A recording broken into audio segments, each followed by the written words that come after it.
In the series of frequently asked questions, this one gets asked quite a lot. In fact, I believe I explained this during every single live stream.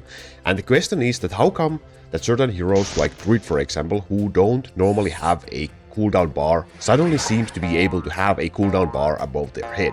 So what is this, what's causing this, and how can you achieve the same thing? Let's go and find out. The very first thing we need to clarify that it's not exactly Druid having the skill despite having the ability cooldown above his head, but it's instead caused by wearing a Red Orb on your Druid. Now there's 3 different Red Orbs in the game. The Frozen Orb will freeze a couple of ground monsters every now and then, the Flame Orb will cause a meteor for DPS, and the Cursed Orb will cast a debuff similar to Dark Necromancers that will lower the enemy defense. So the bar you see above Druid's head in here is in fact caused by wearing the orb and not the Druid itself. So then what are the requirements in order to be able to use Red Orbs? And the very first requirement is the same as for every other orb in the game. Your unit has to be at least on level 10,000 to be able to use orb. The second requirement is that the unit cannot have a cooldown ability on its own.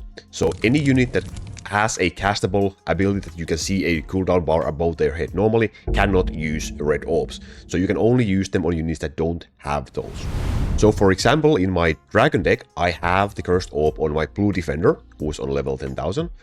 And in my Wave build, I have the Cursed Orb on my Military Band M.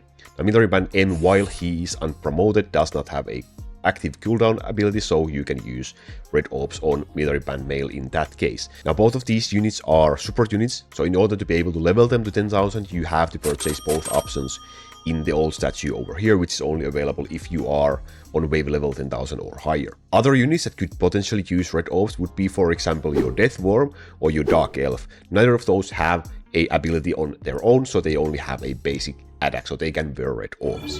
And perhaps you notice some sort of a pattern in my Red Orb usage in my builds. I would recommend the Cursed Orb for your first Red Orb purchase. It has the most value in most cases, because like Necromancer's defense debuff, the ability to lower enemy defense is absolutely crazy strong in this game.